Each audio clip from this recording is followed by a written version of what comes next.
Sekarang mereka semua entah kemana. Mungkin mereka menunggu situasi aman terkendali. Saat isu ini sudah melemah, baru mereka muncul lagi. Atau mereka sedang sibuk menyiapkan strategi balasan untuk mengcounter FIFA. Inilah gambaran kalau Anies jadi presiden. Beginilah kacaunya.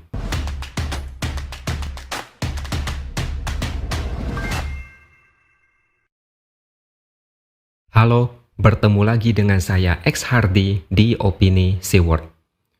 Ketika FIFA mengirimkan surat kepada PSSI terkait rumput stadion JIS yang harus diganti karena tidak layak jadi lapangan pertandingan Piala Dunia U17, banyak yang kejang-kejang dan ngamuk-ngamuk. Ini seperti pukulan telak yang tidak mereka sangka. Ada seorang jurnalis senior, Prabu Revolusi. Dia bahkan pusing melihat kelakuan loyalis Anies. Dia heran dengan semua loyalis Anies yang awalnya ngotot menentang renovasi JIS. Tapi setelah isu FIFA meminta rumput diganti, mereka semua seperti mendadak lenyap ditelan bumi. Mereka bahkan sama sekali tidak merespon undangan jurnalis senior itu untuk menjadi narasumber di sebuah talk show di TV untuk membahas renovasi JIS. Yang dulu kencang berteriak dan menuduh politisasi, kini semuanya tiarap. Dia tidak menyebut nama loyalis Anies yang dimaksud. Tapi kita semua bisa menebak.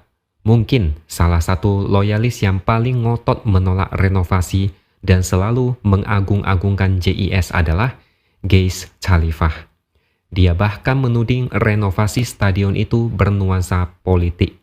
Biasanya dia sangat aktif di medsos sebelum FIFA mengeluarkan rekomendasi soal rumput. Dia bahkan ngotot bahwa JIS sudah berstandar FIFA dan rumputnya berkualitas internasional. Dia bahkan menyebut orang yang mengecek rumput JIS sebagai tukang rumput yang tidak paham rumput hybrid di JIS. Ya jelaslah mereka tidak mau datang ke talk show. Cari penyakit itu namanya. Rekomendasi dari FIFA adalah bukti yang tidak bisa dibantah. FIFA bilang rumputnya harus diganti. Loyalis Anies mau bantah pakai apa? FIFA itu induk sepak bola dunia. Siapa yang berani berdebat? Mereka tidak berkutik. Dulu mereka merasa bisa mengcounter dengan cara apapun karena merasa bisa menang atau membodohi orang lain. Hanya ada dua cara untuk bikin mereka tidak berkutik, yaitu berhadapan langsung dengan FIFA atau terjadi masalah besar terkait JIS. Makanya mereka semua tiarap karena malunya bukan main sehabis teriak paling kencang sampai terdengar seluruh alam semesta. Ternyata loyalis Anies bisa malu juga.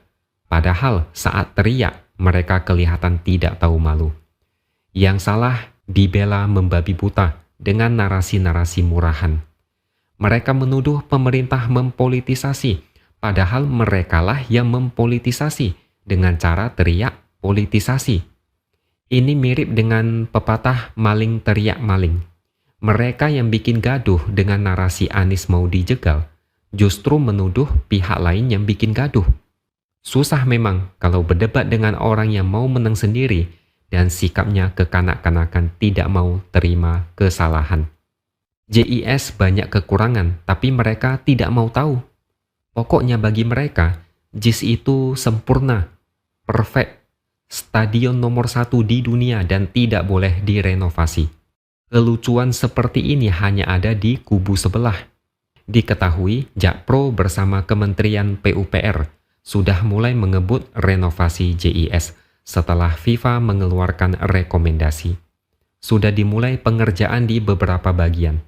Bagian pertama yang direnovasi adalah akses keluar masuk yang sebelumnya hanya ada satu saja.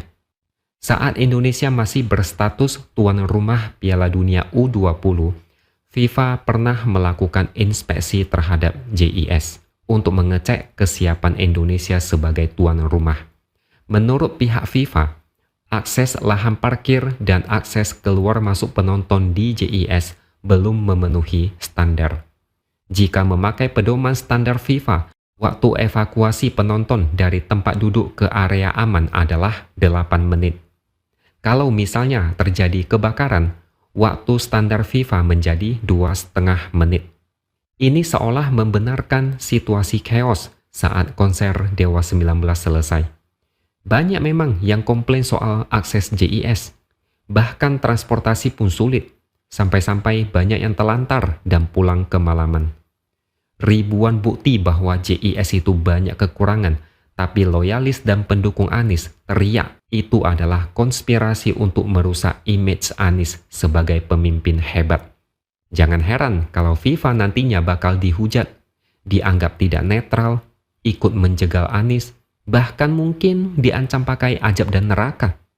Sekarang mereka semua entah kemana. Mungkin mereka menunggu situasi aman terkendali. Saat isu ini sudah melemah, baru mereka muncul lagi. Atau mereka sedang sibuk menyiapkan strategi balasan untuk mengcounter FIFA. Inilah gambaran kalau Anies jadi presiden. Beginilah kacaunya. Kesalahan yang dia buat tetap dianggap kehebatan dan prestasi.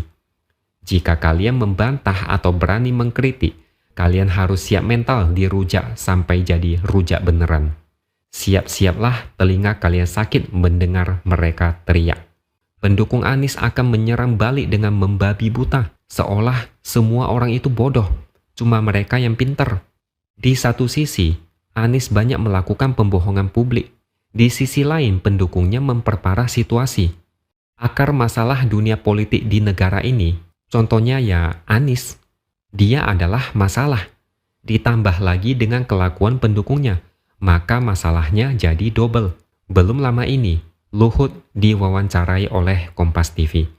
Dia terang-terangan menyindir tokoh yang dianggapnya sok paling tahu, ingin membuat perubahan dan mengubah hal yang sudah ada.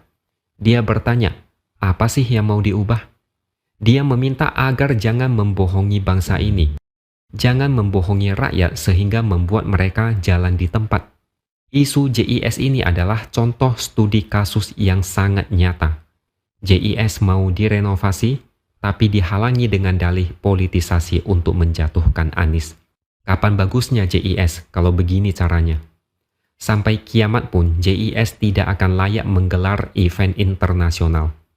Dan ketika JIS sepi, kurang pemasukan, ujung-ujungnya tidak terawat karena tidak ada pemasukan untuk biaya maintenance. Yang salah pasti pemerintah lagi kan?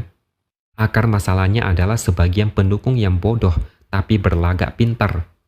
Amatiran tapi sok merasa ahli.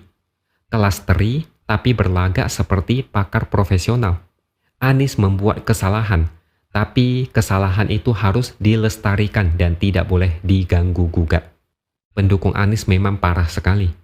Ketika seorang tokoh sok pintar mau jadi pemimpin bangsa ini, ditambah lagi dengan pendukungnya yang suka membabi buta, kira-kira negara ini mau dibawa kemana? Negara ini mau maju atau malah dibawa mundur ke belakang? Sampai kapan kita harus melihat kekonyolan mereka? Oke, sekian dulu opini dari saya. Subscribe channel ini supaya makin berkembang dan tuliskan komentar Anda. Terima kasih sudah menonton dan sampai jumpa lagi di lain kesempatan.